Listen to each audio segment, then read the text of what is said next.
de mon message, permettez-moi tout d'abord de vous remercier de m'accueillir chez vous. Les choses que je m'apprête à vous dire maintenant sont très importantes. Je vous prie donc de me suivre avec attention. Je m'appelle Marcel Makolo Kotambola.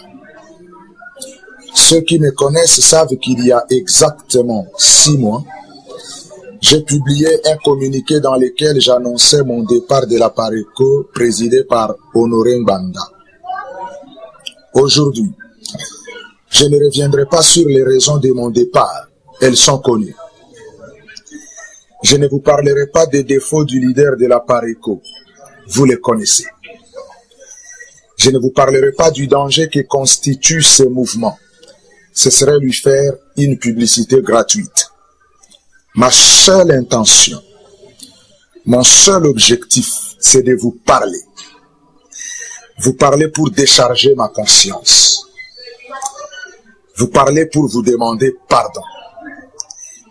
Vous parler pour vous alerter. Vous demander pardon et vous alerter parce que c'est mon devoir de chrétien convaincu, mon devoir de citoyen responsable. Mesdames et messieurs, ceux d'entre vous qui me connaissent savent que je suis un pasteur, un serviteur de Dieu. Si aujourd'hui, plus qu'hier, j'ai pris la décision courageuse de me repentir publiquement, c'est parce que j'ai conscience d'avoir trempé dans quelque chose d'indigne, conscience d'avoir péché. Un pasteur n'insulte pas. Un pasteur n'incite pas à la haine et à la violence. Un pasteur ne s'illustre pas dans les bagarres de rue. Un pasteur ne dit pas des mensonges. Or, c'est ce que j'ai fait, c'est ce que j'ai fait faire, et c'est ce que j'ai laissé faire quand j'étais dans la Pareco. En agissant ainsi, je n'ai pas fait preuve de mesure et de sagesse. Je n'ai pas montré l'exemple. Je me suis trompé. J'ai embrassé la voie de la déraison et du déshonneur. J'ai péché contre Dieu et contre les hommes. Mesdames et messieurs, vous l'avez compris, mon intime intention aujourd'hui en venant chez vous, c'est de m'excuser devant tous et devant Dieu. M'excuser pour tout le mal que j'ai fait. Mon intime intention, c'est de reconnaître mon péché et de demander pardon à Dieu et à tous ceux que j'ai directement ou indirectement offensés. Pourquoi je le fais? Et surtout pourquoi je le fais sous cette forme? C'est parce que j'en ai été convaincu par Dieu. Vous imaginez, chers amis, tout le mal que je me suis donné pour en arriver à accepter de faire ce que je fais aujourd'hui. Il m'a fallu une très bonne dose de courage. Non, que dis-je? Il m'a fallu de l'aide du Seigneur. Je n'ai donc pas honte de faire ce que je fais. Même si j'en ai, on peut l'imaginer, le cœur tout à fait brisé. Je n'en ai point honte, parce que j'ai compris que l'humilité précède la gloire. Je ne parle pas de la gloire des hommes, mais de celle de Dieu, la seule qui compte pour moi en ce moment. Je demande pardon au président de la République, Joseph Kabila, que j'ai offensé par mes actes odieux et mes propos irréfléchis. Monsieur le Président, chers frères, j'ai conscience que la formule que j'utilise aujourd'hui pour vous atteindre ne rentre pas dans les codes d'une correspondance classique. Mais si vous me suivez, sachez que devant le monde entier et devant notre peuple, je vous demande pardon pour tout le mal que je vous ai fait. À vous, à votre mère, à vos frères et sœurs, à toute votre famille, je demande pardon d'avoir contribué à faire circuler des informations abracadabrantesques dont je n'avais absolument aucune prise. Aucune. Aujourd'hui, j'ai compris, monsieur, que je n'aurais pas dû me mettre au service de ceux qui vous voulaient du mal. Je n'aurais pas dû me laisser prendre dans leur piège. Je n'aurais pas dû me laisser entraîner dans cette spirale de démesure et de honte. Et pourtant, le mal est fait, monsieur. Le mal est fait par ma faute. Et j'en suis sincèrement désolé. Je demande pardon aux 60 millions de Congolais. Mes chers compatriotes, à vous qui êtes à l'intérieur comme à l'extérieur du pays, vous qui vous sentiez chaque fois affligés par la folie de mes actes et de mes discours inqualifiables, à tous et à chacun, je demande pardon. Je demande pardon parce qu'en 2006, il a plu à la majorité de notre peuple de confier souverainement les rênes du pouvoir politique dans notre pays à Joseph Kabila. En 2006, le peuple souverain a décidé qu'il devait en être ainsi de manière tout à fait démocratique. Tout le monde a approuvé ce processus. Je dis bien tout le monde, y compris ses adversaires malheureux. L'ONU a dit oui. L'Union africaine a dit oui. La SADC a dit oui. Tous les pays de la région d'Afrique centrale et des Grands Lacs ont dit oui. Je dis bien tous. Il n'appartenait donc pas à quelqu'un comme moi, membre d'une sorte de groupuscule terroriste basé à 8000 km du pays, de dire non à la décision souveraine de tout un peuple, décision du reste certifiée par le monde entier. Quelle folie! Dire non, à mon sens, c'est non seulement manquer du respect au peuple, c'est aussi tourner les dos aux valeurs sacrées de la démocratie. Parce qu'en démocratie, on respecte les institutions mises en place par les urnes. En démocratie, l'alternance du pouvoir doit être le seul fait des urnes. En démocratie, un régime institué par les urnes ne peut être délogé que par les urnes et non par la force des biceps ou celle des armes. En démocratie, non seulement on respecte les institutions, on respecte aussi les hommes qui les incarnent. On les honore et on les salue avec dignité. À Rome, même ceux qui allaient mourir saluaient l'empereur. Ave César, moritori te salutant, disait-il. Rassurez-vous, personne ne va mourir aujourd'hui.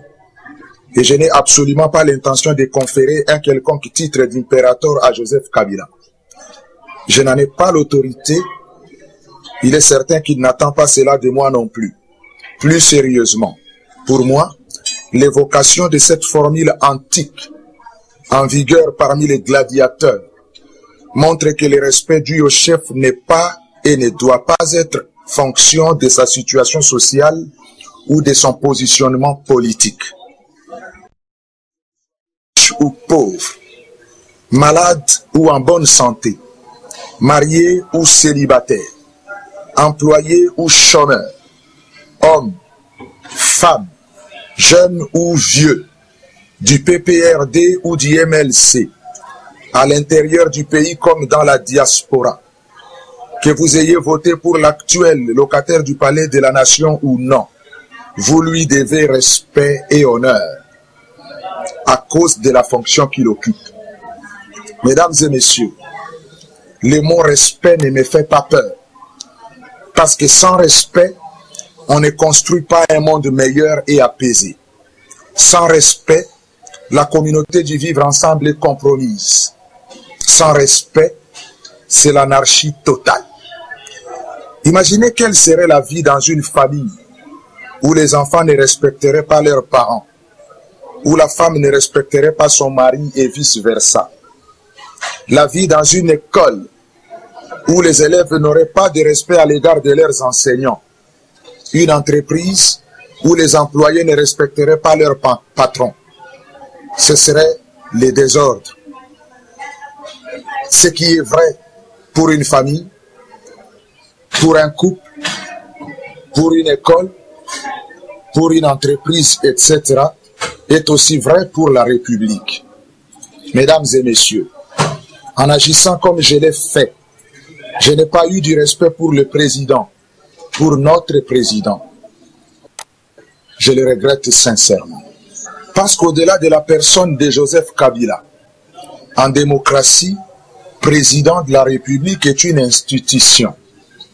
Et en tant que tel, il a droit au respect et à la considération de tous, sans exclusive. Qu'on ait voté pour lui ou pas, c'est lui qui nous représente. À partir du moment où il devient président de la République, il cesse d'être l'homme d'une tribu, l'homme d'une province ou encore l'homme d'un parti. Il devient, comme le disait le général de Gaulle, l'homme de la nation. À ce titre, on comprend que si son image est touchée, c'est l'image du pays tout entier qui est touchée.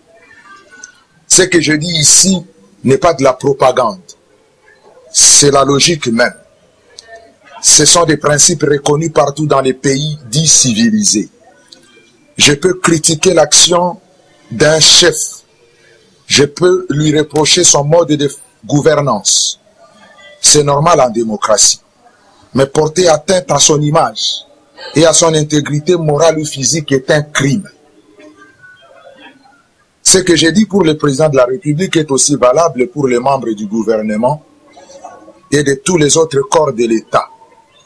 Ces gens sont investis d'un pouvoir leur reconnu par la Constitution et par les lois du pays. Ils sont ce qu'on appelle les serviteurs de la nation. Nous leur devons à eux aussi respect et considération. Un ministre, on le critique, mais on ne l'insulte pas. On ne lui jette pas des projectiles dans le but de lui faire du mal.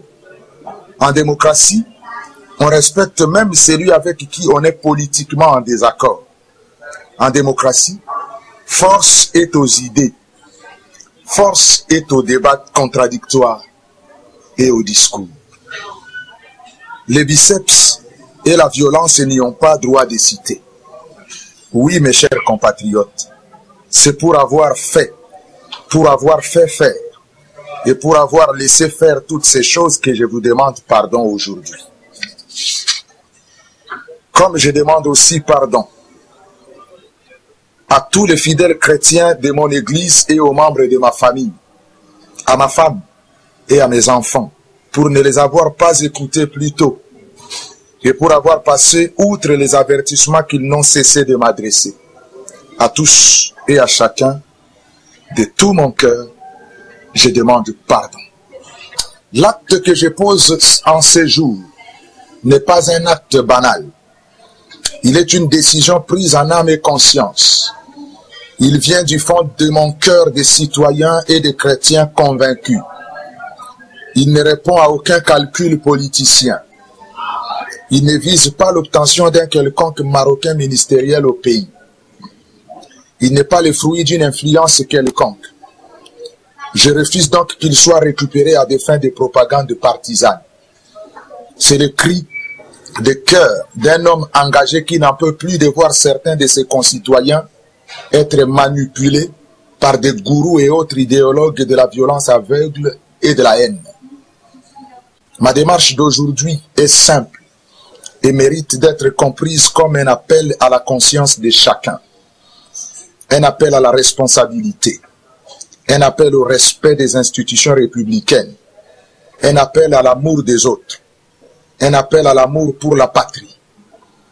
Je ne le conçois pas comme un acte d'engagement politique. C'est une action citoyenne pour la paix. J'ai conscience que ce que j'ai dit ici peut choquer certains de mes anciens amis. Je ne le regrette pas. Comme à leurs habitudes, ils vont certainement me traiter de tous les noms d'oiseaux. Je les comprends.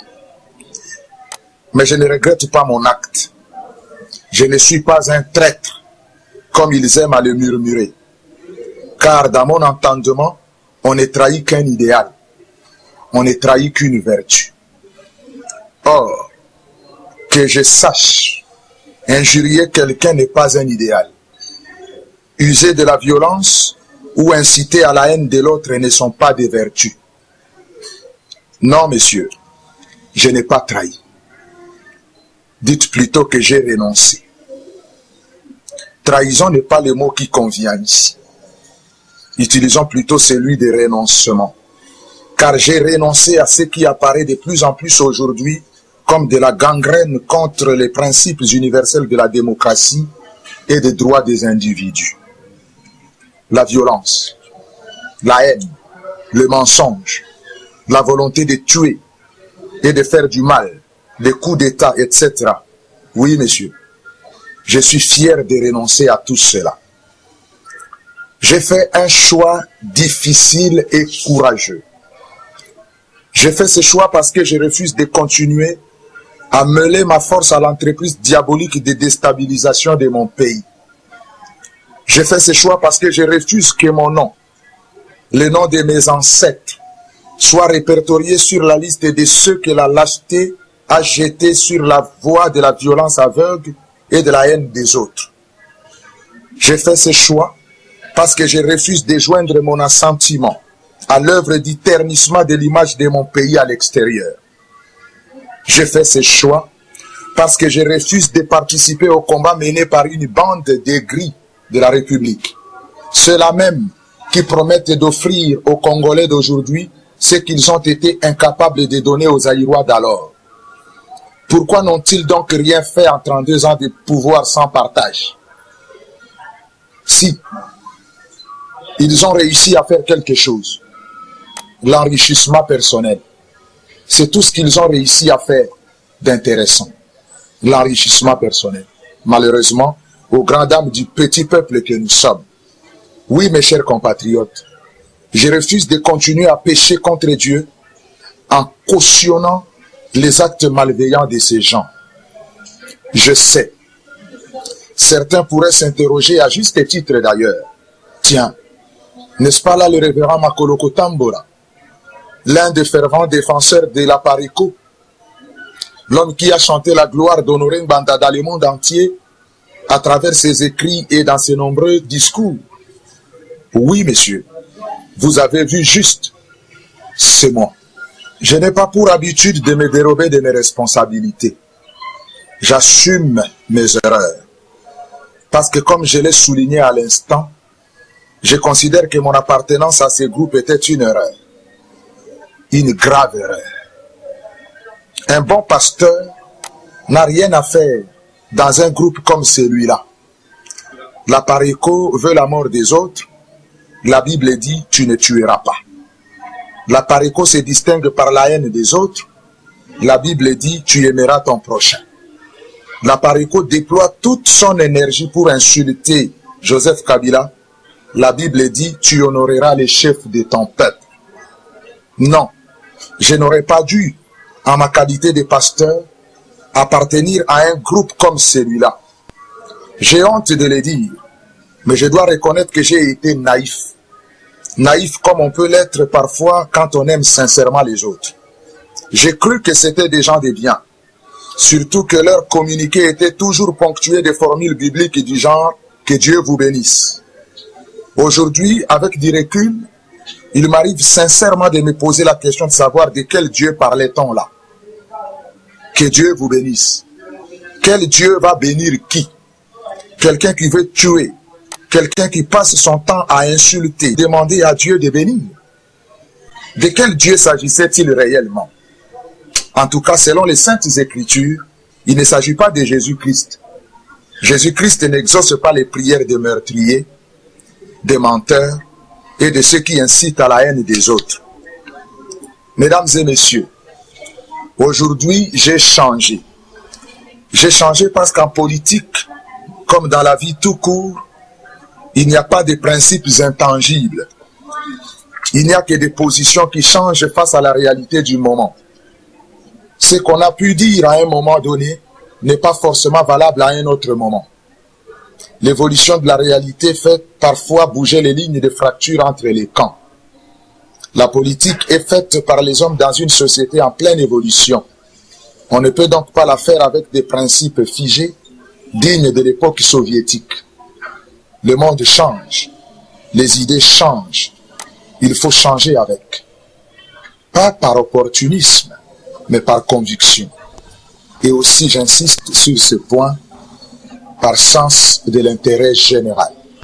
Merci bandeko nyonso bozali kolanda biso na kati na radio télévision Lisolo na masolo ya se ya nzete animé par DSV Diana sous le foot de vos pertale moto toujours na kati ya bato na banzi bandeko oyo bozali kolanda biso mokolo mwa lelo vraiment eza mwa pasi bino moko bolandi oya bino pasteur Makoloko Tambola bolandi ya bino pasteur Makoloko Tambola bandeko na oyo ye moko awiti koloba bino balandi boyoki ba déclaration ya révérend pasteur soi-disant Makoloko Tambola oyo bino moko bolandi ye révérend pasteur Makoloko Tambola bolandi na bokebi nyonso tu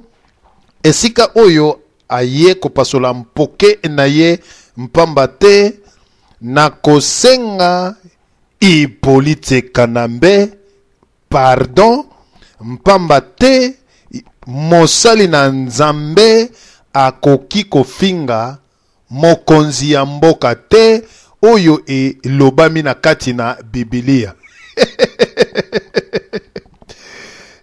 Gaye magambo ya bongo banzambwana oyoyo bazambwana basali na Nzambe bakala la mozadi oyoyo basali na Nzambe apôtre Guy Peniel mosali na Nzambe pasteur du peuple Chabani mosali na Nzambe sikoyo Makoloko Tambola alingi kolakisa ete basali na Nzambe oyo balobaka makambo ya mboka na bango ba Guy Peniel ba docteur Epafrax mpe pasteur du peuple na ba pasteur nyonso oyo balobaka makambo na Nzambe ba mbuta zambwana ba prophète soki ba prophète Muzadi batu ebele bandeko makambo oyo eza mwa pasi.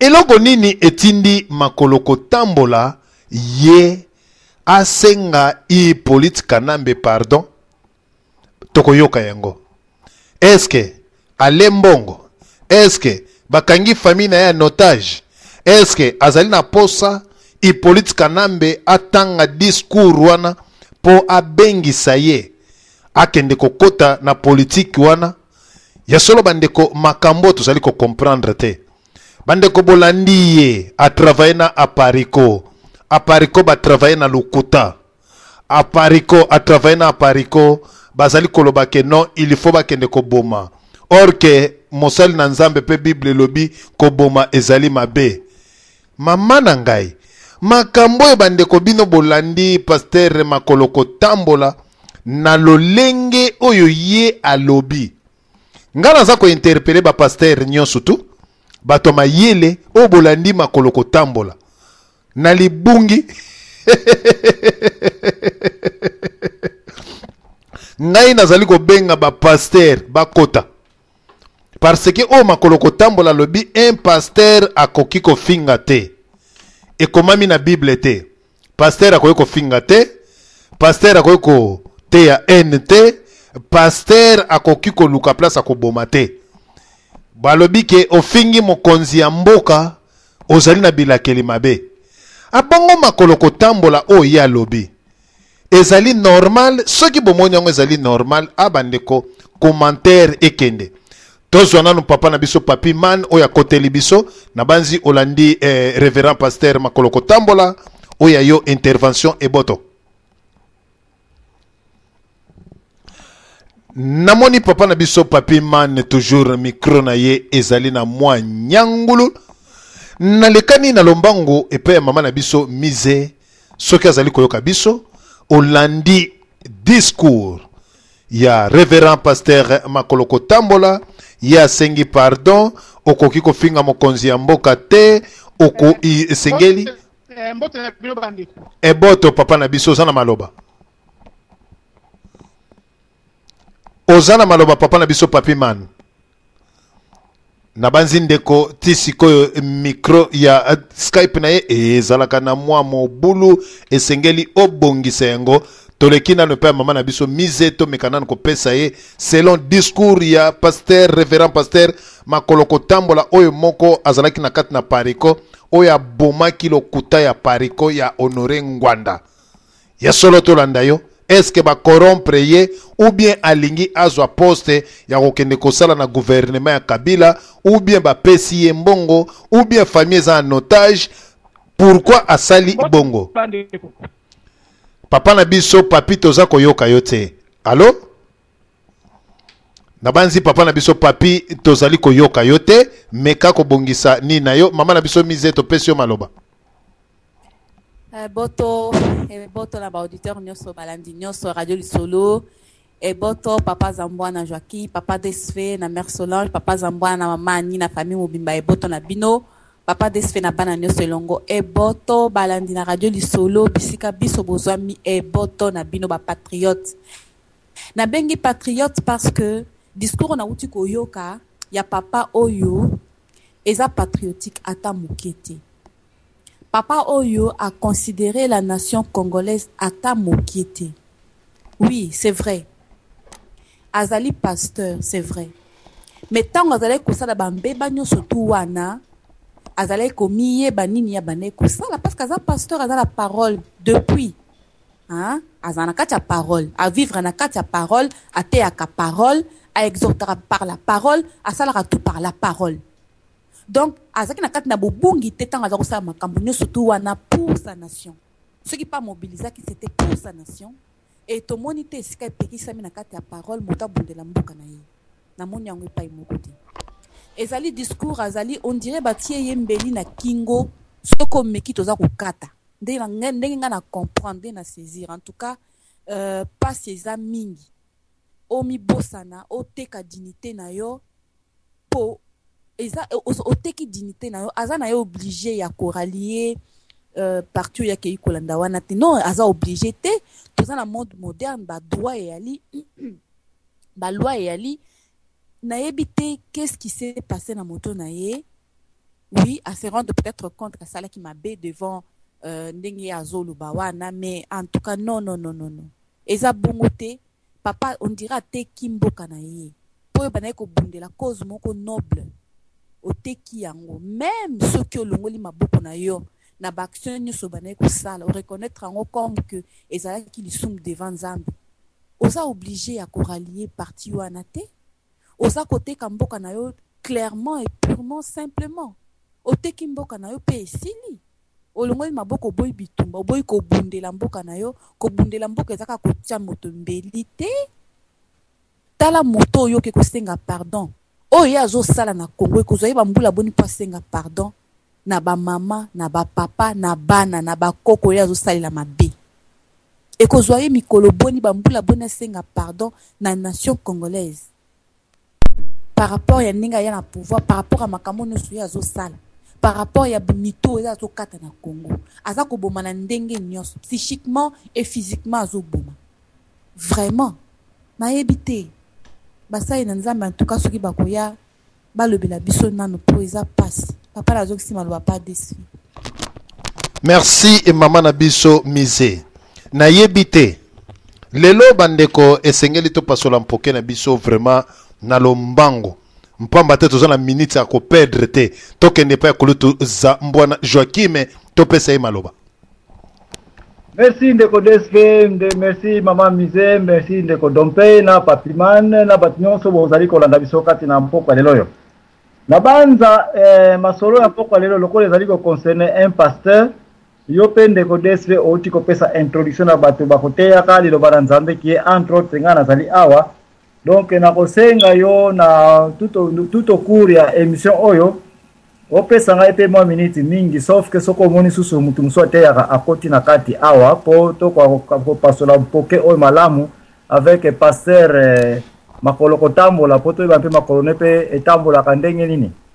La première des choses il faut être un pasteur ne se répand pas dans le sens que la repentance signifie mutu si obongola motema soki mutu obongoli motema nde wana pe okomi kosala nzambe okomi kotambola peut-être ozalaki nano diacre après que diacre soit na kati église osi bafonction bato bamoni okoli bokoli wana nde on suppose que okomi na top na okomi na likolo e na likolo wana okoti nde bisika wana okoya koyeba na ete ya solo kilo na ekoki po okoma nani pasteur mvungi nlongi mokambi leader elingi oloba ete soki okomi un leader bongo na nsima okomi koya kozonga mpo oloba ete dans le passé nasalaki ba erreur xyz immédiatement biso bachrétien na ordre oyo ya nkolo eso apesi kati na église oza objet obengama moto pengwe oza objet moto otelema.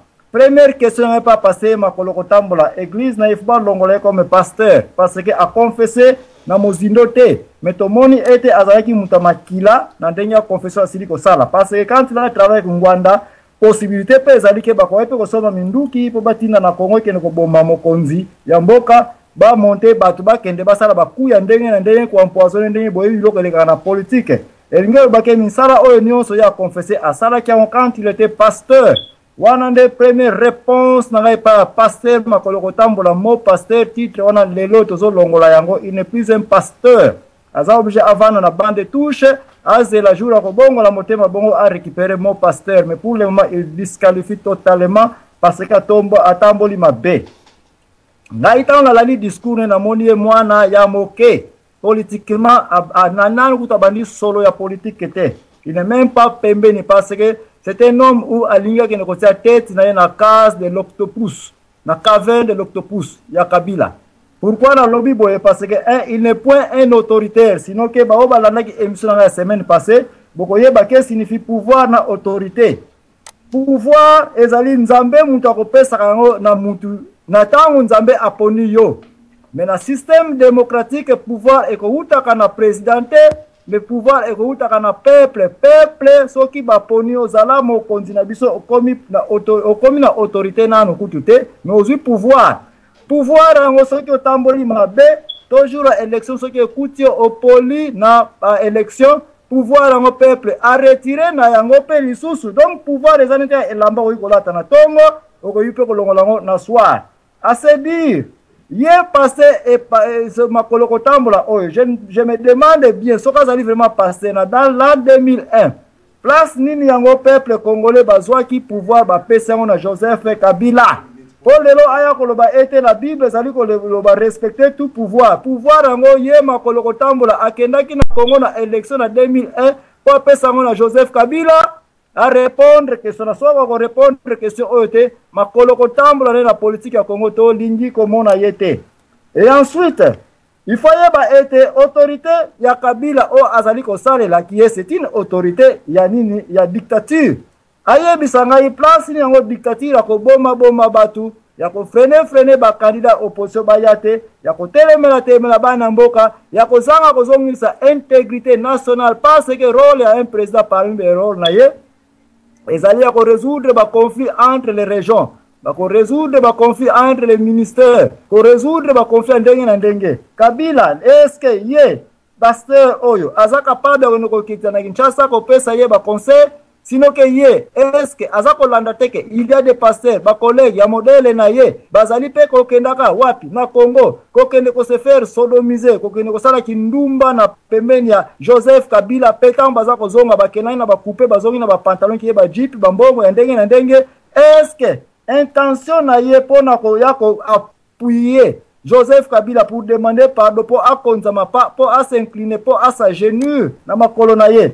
ezali intention te ke aligni kozwa pouvoir na tango azako mona ete PPRD ekoleka peut-être selon sondage na ye azako mona la question qui PPRD evani na tout oyo ali ape musuni parce que umeli mingi na kotante ko luka bokonzi na ndenge ya ba candidat ya opposant ba pareko biloko ndenge na ndenge amoni ete Maki Epola azui eloko moko te siko aligna tourner fusil de Paul na ye pour que ne ko joindre Kabila biloko wana nde peuple tika to fongola miso to yeba ete tata oyo discours asali atangi yango yemoko asali yango yemoko aluki même pas un collègue pasteur ou bien mutu nini akoyi kozana maturité ekoka à revoir un peu ligne par ligne na ndenge tomoni azako balaka ba papier ona cela veut dire que biloko eza sur papier Pourquoi il n'a pas pris son temps après ça yango na mutu mususu ya mibale ata yango a revoir a corriger ye.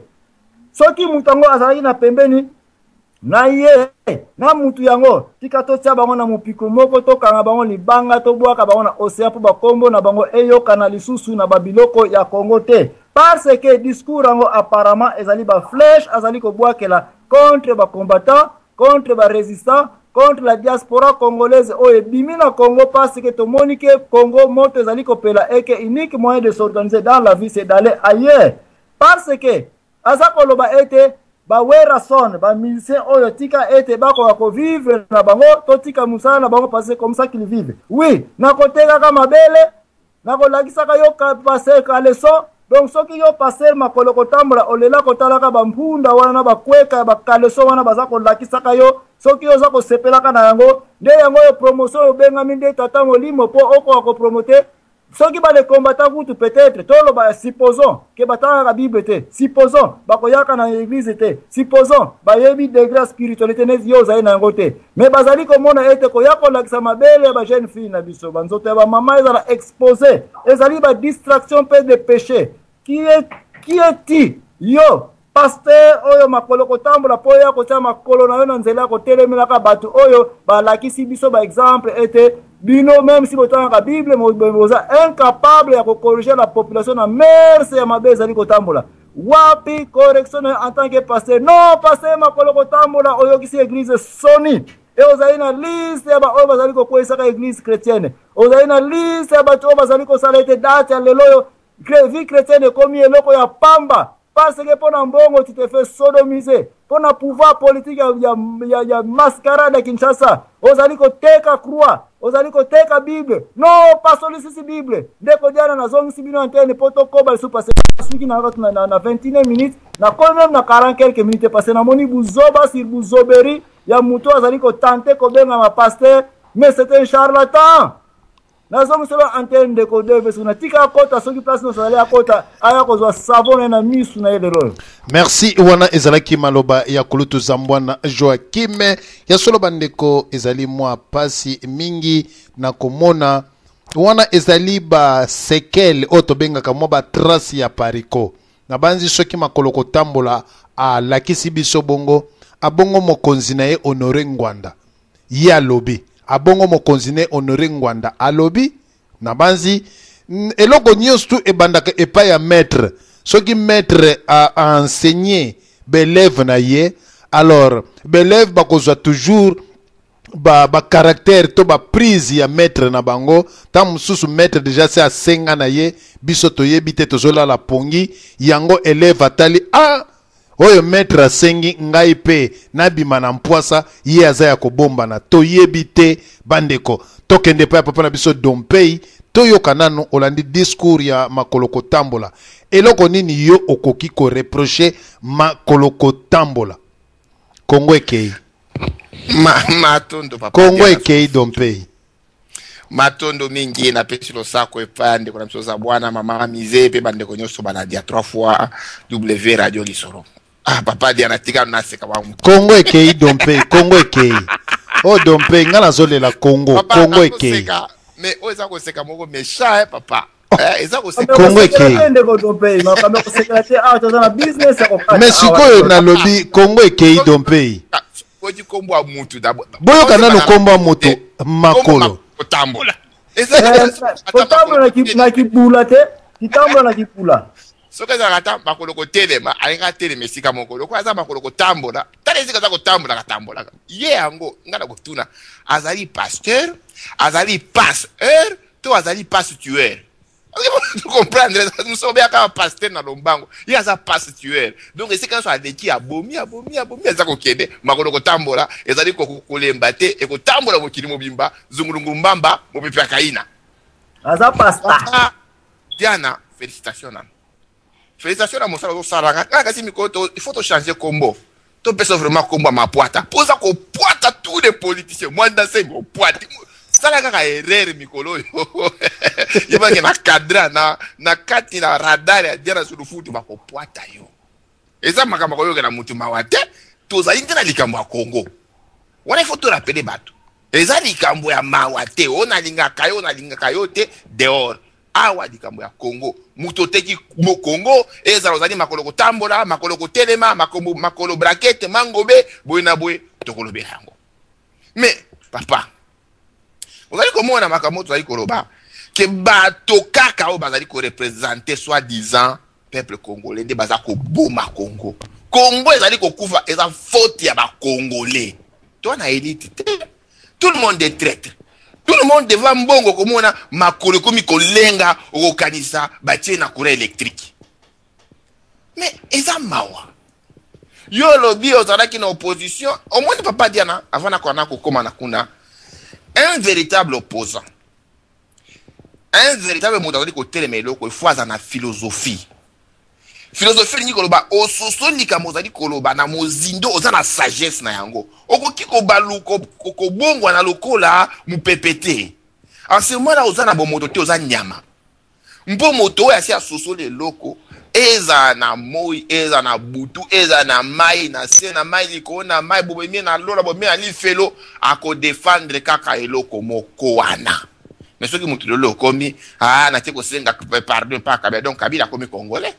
Ou bien azalaka ne congolais bakosaka biso. Ou bien balo bagaka malamu ki azaba yebaka na bakoka azala congolais bakosaka biso. Mais tango yo kende ko senga pardon na modèle ni. Yo yebisi mokili bimbawa azali rwandais esenga tolongola ye aye lobi. Bato bazo sakala est-ce que kabila ngo bazomona za zoba. Bakende ka huna. Bambata bakubanda kozwana bakakato geri ba ibika za karateka garçona. Abete na kabiso bango kaka ndenga mesana ko beta ka bango wana tango baza ko kende kuna apesio na nso ikamwa $10,000 bakisi su kamwa $5,000 mukolo koya na chambre akangio makovi ya ko sakana te abeti na nupona ko rappeler ne ofinga ka etango bimaka mais tozana ba homme politique te papa Congo eza mboka abandonné to kende ko zaka banzabwana ka socha ba président parce qu'il n'y a personne mutu azate Votre nyonso bazaka kanengwa donc azana esika te. Lelo soki batio kote obala kisika ka mbongo, duaka ka mbongo, maleti moko boye $100,000 leka ngo na Congo, ozoli kaka na zolo wa politicien. Okane ba makambo za ko bongwa na okanisa disque za koleka. Mais makolo kotambo na to makolo ko sa esika moko asali vraiment eloko esale makate. Sonye pas ba pasitere.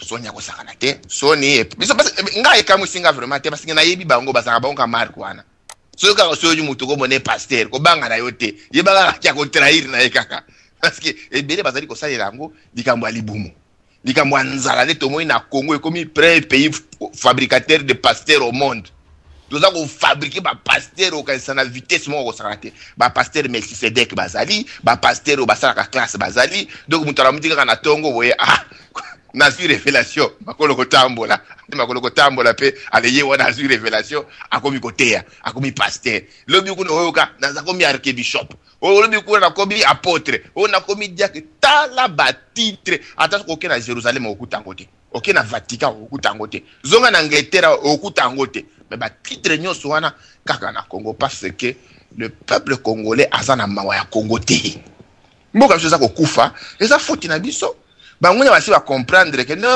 congolais tika na yo kaka bazo mona mutu vraiment azate mpo oya ko bimaza ya bosolo ko mona kaka banza bona baza ko telemela oya ko bimaza na kamwa to soutenir yena nu kaka tolongola lanu mupaya ba mutaza bwana te bo voter te boya boma boya na bo mais tout ça la bonne on se retrouve toujours avec les gens comme les Makolo Tambola, Makolo Telema, je suis pasteur Makolo Tambola. D'abord papa dit à la boque de Kotunae après sa combo ya solo parce que Makolo Tambola wana na yebité. Ezali phrase, ezali combo, ezali adjectif, na yebité. En tout cas, c'est très malheureux. Merci papa Nabiso Dompei. Makolo Tambola ezali omoni bilakeli lisusu mabe na bandeko bakena kobwaka na bakombo yo ya yote. Pasteur Makolo Tambola abwaka na ngunda na kombo na yete.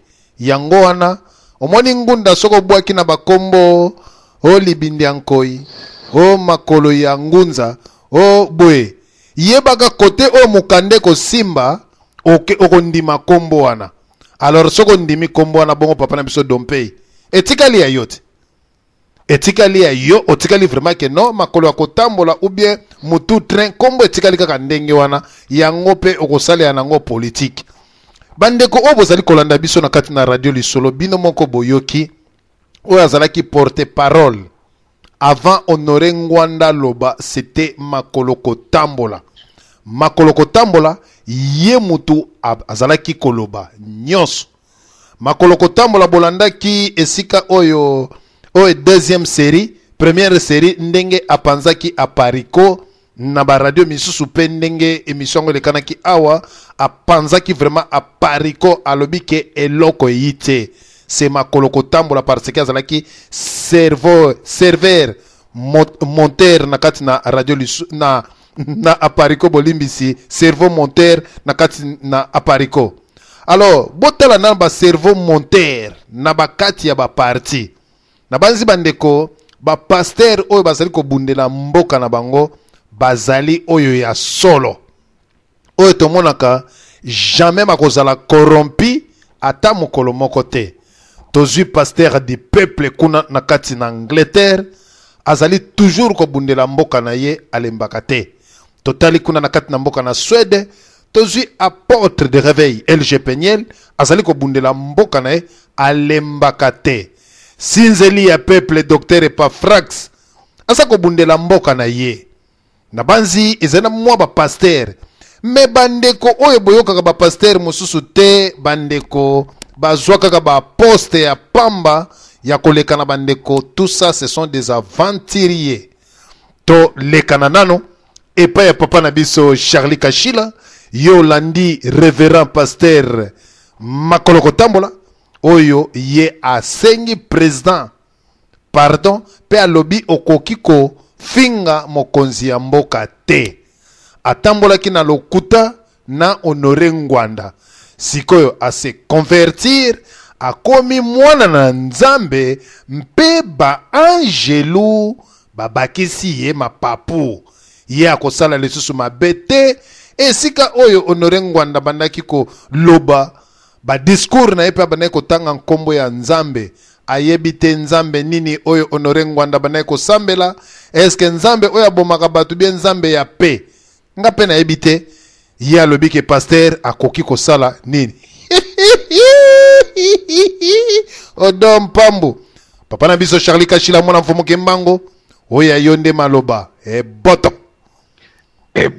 eboto papa na biso diana sulufutu eboto na bato nyonso baza na conférence vraiment na landi na bokebi nyonso epuis na landi pe na pasteur yango ndenge aza koloba makolo kotambola ndenge kaka na nani dompe alobi kombo wana foto lukela yango nayebi te soki eza surnom soki ezali mpenza kombo ya mokristu parce que alobi aza pasteur donc pasteur azoporte kombo ya makolo kotambola donc foto lukela kombo wana nayebi te ngai nakokota na mudunio na makambo oyo vraiment mama igeti soki azalaki awa nga kozala mwa malamu mpo ye nde moto atombolaka mpenza bapaster nalandaki ndeko moko awutaki koloba alobi mboka na biso ifo ezala dirige na bapaster mboka wana vraiment ezosenga mpenza todirige na bapaster papa naza na cd moko awa kisiamina paster kisiamina akendaki nkamba apesi mwa ba témoignage moko mpo na Congo na asiri na kotindela yango peut-être otiango na radio lisolo na tv bato balanda makambo nini oyo kisiamina auti koloba na nkamba nga na koloba kaka na kobakisaka mwa moke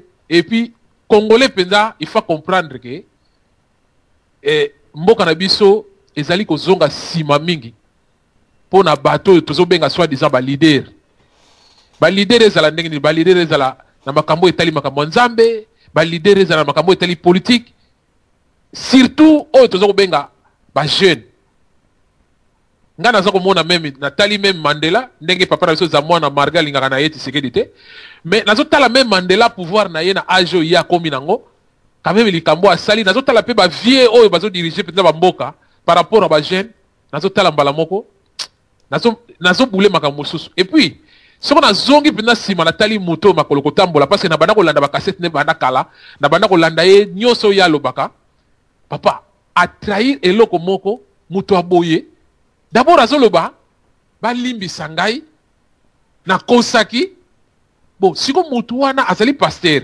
aza na bandimi boni azali na bato boni oyo balandaka ye nsima oyo bandima ye et puis yozolo bake bolimbi sanga et puis nzamba limbi sangai papa lelo soko pesi témoignage lelo bato balandaka yo oza pasteur opesi témoignage lelo kaka lobi nango kufi na yebite bandimi wana bo lokola biso tozana biso ba congolais tozaka na biso bato moko atako tu vérité yango ezobima atako tu tozomona vérité yango na miso okomona kaka ke tango bazoyebisa mutu akoloba te siko aloba pe basi ya bato ya lala parce que il y a lobi vérité ya makambo etali politique aloba pe ba vérité nyonso parce que soko lobi balimbisa yo ezaka makambo yo salaki yango wana te osalaki pe pasteur loba makambo nyonso olobi kaka oya politique ke non en tout cas na kosaki vraiment tala boye wana c'est président na ngai na lobaki boye na boye mususu kutu ezali ya koloba te mais loba o nyonso pe osala parce que bandimi pe basaki na église oyo ozalaki oyo osala bango loba mais wana nde olobi te olobi kaka ya politique mais papa nga na kolobela yo ke kanambe aza zoba te kanambe azosala na bato mobutu oyo bazali kolesa bato bapoison bayebi technique wana ndenge bapoison balesaka motu bayebi ndenge babomaka motu oyebi lelo oyo okozala lelo tozala papa odon tozalaka bien peut-être papa odon aza mokonzi moko quelque part ngai nasalaka epa na ye papa nake na trahir ye nake quelque part après naye kosenge pardon tala makambo boye nasalaki yo boye nasalaki yo bolimbisa ngai mais tango ye azolimbisa ngai nazongi na yesu pembeni na ye nayebi oyo ya kokanisa te problème ya makolo kotambola akomi na grand risque moko ya kosakana te ata lelo bawelaki problème na ngbanda donc okimi ebale okanisi mpenza na mokili eza danger esika ye okimi esika ye ozokende peut-être kozala plus grave parce que yo trahir bobengi mwana ndeke na bakombo nyonso awa basiti na bino toyebi makambo koma makambo ebele lelo peuple ya diaspora ebele mpe awa soki eza bato baderuta mingi awa mpe bato babunda baliti mosusu ezali mpenza ke non ezali parce que na basite ya bapareko mais lelo oyo yo kaka moko wana olobi ke te nasengi pardon na die nasengi pardon na peuple nakei korejoindre président na ngai au cas grave papa bato wana bakokufa lokola basoso yango nazotala soko nazokanisa lokola bato lokola batisekedi oyo na baparti politique na bango ba idps bakomiti na baage oyo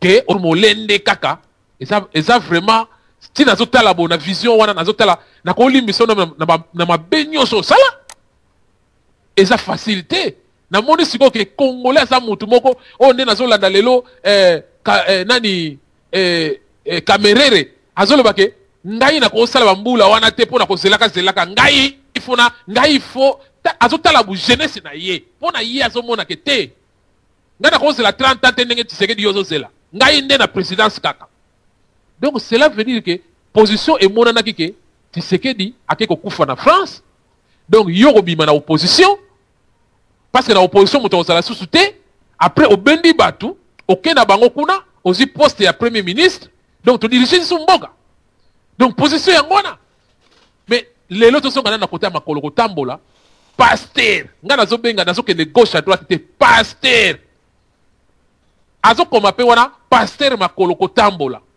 donc homme de Dieu ndenge bango babengaka homme de Dieu biso za ba homme de Dieu te ye aza homme de Dieu papa na biso diana ezali bien eloko otcheli biso penda ke tolobaki lobi awa lobi awa pona mwanda nsemi mama yegeta koti awa bambi mama bokoko mais bokoko oyo suspense mais tala oyo makolo kotambola oyo asali makolo kotambola mais papa na ngai nayebisi yo ekoleka nango te akokende na ye akozwa poste na ye balaki ye akosala na ye eloko te eza makambo ya nzambe il faut koyeba ke bato wana nyonso bakobima toza na eloko akoloba te parce ngai nalandi video na ye donc azolobela bino sikoyo ke lokola nakosaki bino mpe bolanda ngai sikoyo donc bato wana bakomi lokola basinga bantaba atie bango singa na kingo azokobenda bino soki ngai na pengwe soki na kei boye bino bolandi nazongi boye eza kaka ye moko te position oyo makolo kotambola lakisi eza kaka ye moko te bapaster wana baza ebele oyo mosusu tozomona na France awa bato bakufaka kaka na ndako ya nzambe bamosusu bazokufa na micro mais congolais nde il faut alamuka akocomprendre ke esika nini nazonyata lokolo parce que congolais aussi longtemps ke akocomprendre te esika azonyata lokolo ekozala kaka ndenge tomonaka baéléphant nde batambolaka moko liboso musu na sima na ye ti basali mulongo oya liboso dindi musu place ko dindaka kaka mais non. En tout cas, si j'ai osé très kitoko, tout le monde a ndenge kuta ko lobela ngote parce que ezo mona na clair, so que ezalaki ke oh te ndenge papa na biso za mwana na baka ah non, na moni ke ba triquer ngo. Na yebite so ko ya so so aloba na biso ke te, on a besoin ba triquer. Makolo ko tambola na moni pena ngana za spécialiste ya image, na moni besoin ba triquer ngo. Mais oh ezali ye moko penza na télé, lokola na télé avandi penza bwazo yebisa bino live. Alors, ba pasteur wana ba oba sutana ka bango ka balanda bango tina parlement kuna, balanda bango ka iska kabila parce que mutu na bino asa ke iye wana lobi ke na kosaki bon na yebi te sikoyo ekokoma ndenge nini parce que ba radio oyo esutanaka batu wana toyebi bango ba radio bendele oyo baparlaka toujours sigbanda il faut babongwana pe na minute oyo parce que tango bino bozaka radio moko oyo ezalaka bokumisaka kaka ngbanda bokumisaka kaka ngbanda tango baso yebisa bino ke te puna eloko eza te botyaka tembe donc makolo kotambola ye wana ayebisi bino nayebi te na minute oyo soko obimise ndoki soko obimise nini yango papa oyo na yebiso ke na radio bendele na minute oyo ko ekufi basa suna muta ko lobela te parce que leader na bango ye wana alobi vérité moko ya leader na bango ye wana alobi vérité eloko ni suba ko wana peuple ko kondim eza pasi na kanisi mwa mokeo na lobi na ko bakisa mususu bande ko mususu bakoti na ligne bako bakisa merci eboto merci papa na biso Charlika Shila mwana ya mfumu Kimbango na banzi makoloko tambola za zoba te aza très malin ba pasteur makoloko tambola tali alobi ke bitumbo tozokende bakosi biso tokosi ya tro ye moko alobi tokosi ya tro bakoyebisa biso bitumbeza na dongo biso wana toye tokosi omoni bandeko ko maltraiter ba combattant ba congolais ba résistant ba femme congolaise ke bokosaka bango tango nyonso to eza pe tango mosusu makoloko tambola pona ngai ayoki mawa lolenge oyo bakosi ya pariko ekosi ba congolais tozali na dongo tozali na mbandaka tozali na ujumbura basalaka eloko te makoloko tambola tango mosusu amoni abite tika na senga mwa nasala repentance na nzambe na ngai mpamba te papa DCV atamboli alembi eza pe makolote atamboli ti amoni mbanda zo kende kaka alembi abitenga na suki na nzela merci papa na biso wana ezalaki intervention papa na biso Charlie Kashila